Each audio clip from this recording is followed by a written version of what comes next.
இன்னைக்கு ஒரு ஹெல்த்தியான நிறைய நியூட்ரியன்ஸ் இருக்கிற வெஜ்ஜி அடை எப்படி செய்து பார்க்க போகிறோம்.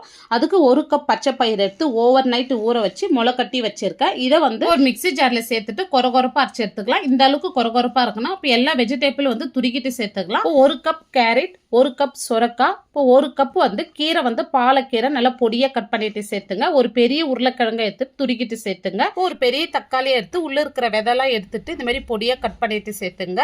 இப்போ இஞ்சி அதே மாதிரி துருக்கிட்டு சேர்த்துக்கலாம். ஒரு துண்டளவு இஞ்சி, 2 பச்சை மிளகாய், பொடியாக நறுக்குன கொத்தமல்லி, கருவேப்பிலை. இப்போ இது கூடவே தேவையான அளவு உப்பு சேர்த்துட்டு நல்லா மிக்ஸ் பண்ணி விடுங்க.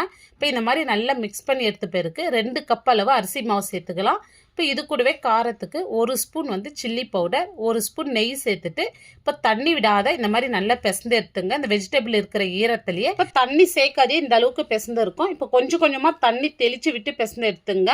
நிறைய தண்ணி சேர்த்துறாதீங்க. இப்போ இந்த அளவுக்கு பிசைந்து எடுத்துக்கணும். இப்போ கையில் ஒட்டுற மாதிரி இருந்தால் கொஞ்சமாக ஆயில் அப்ளை பண்ணிக்கின்னு பிசைந்து எடுத்துங்க.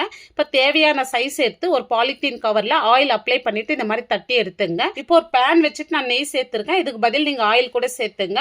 இப்போ இதோட வந்து நம்ம சேர்த்துட்டு வந்து இதுக்கு மேலே நான் நெய் சேர்த்துக்கிறேன். இப்போ நெய் சேர்த்து இந்த மாதிரி 2-3 டைம் நல்லா திருப்பி போட்டு எடுத்தா ஹெல்த்தியான வெஜ் அடை சூப்பராக ரெடி பண்ணியிருக்கோம். இதில் நிறைய நியூட்ரியன்ஸ் இருக்குது. இதை மார்னிங் பிரேக்ஃபாஸ்ட்டாகவும் எடுத்துக்கலாம்.